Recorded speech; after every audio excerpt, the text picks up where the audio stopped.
Wakazi wa Uthiru, eneo bunge la Kabete, kaunti ya Kiambu, walalamikia janga la mafuriko lililowakumba na kuacha wengi bila makwao.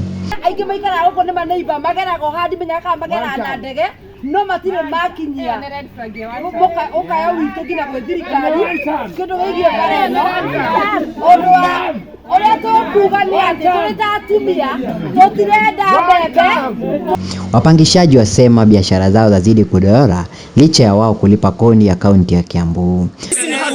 Sisi ni haki yetu tutengenezewe njia zetu, kwa sababu saa hii ikifika saa 9:30 watu wakajo wako hapa wakichukua kodi. We want to know where our money is. Pesa yetu inaenda wapi? Barabara hazipitiki mvua inaponyesha, inawalazimu kutotumia pikipiki au gari kufika manyumbani mwao. Pendekezo walilohipa serikali ni watu wahamishwe mahali ambapo ni hatari na kupewa shamba ambalo ni la serikali ya kaunti ya Kiambu. Sababu ya governor na national government ni juu ya shamba iko hapa Vilivika.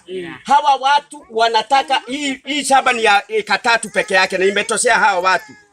Governor akubali hawa watu wengine waende wapewe shamba hapo, ili hawa watu waweze kuwa na mahali hata wenyewe wataweza jivunia pesa zile wanatoa kodi. Inasemekana maafa haya yalisababisha vijana kadha wanaoishi hali ya upweke kuzombwa na maji walipokuwa wamelala. Saa hii Bwana Gekuga, hata kama ni wewe unaishi hapa, hii nyumba tulienda kutoa vijana wengine hapa. Wengine unajua hawana nguvu, wengine wanalala kwa mati ya 60, walikuja wakasobo na hiyo maji. Saa hii wanaomba mahali ya kulala. Na tafadhali tunaomba kado na hawa wamama wazito, kwa sababu hawa wako na haki ya kuwa wanatembea kwa hii barabara.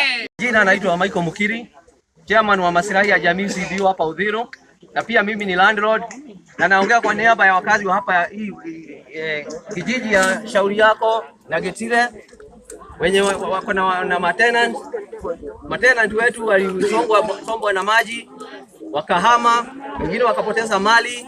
Pia kuna makanisa huku chini, makanisa matatu, kuna kanisa ya SDA, kuna kanisa ya Friends, washiriki na mapasta wao hawezi hata fika na magari kwa kanisa, wanaacha kule juu kwa sababu barabara iko na mitaro mikubwa sana na mawe ililetwa na mafuriko. Pia watu usiku hawezi letwa na boda, manake barabara ni mbovu na iko na mitaro mikubwa. Asante.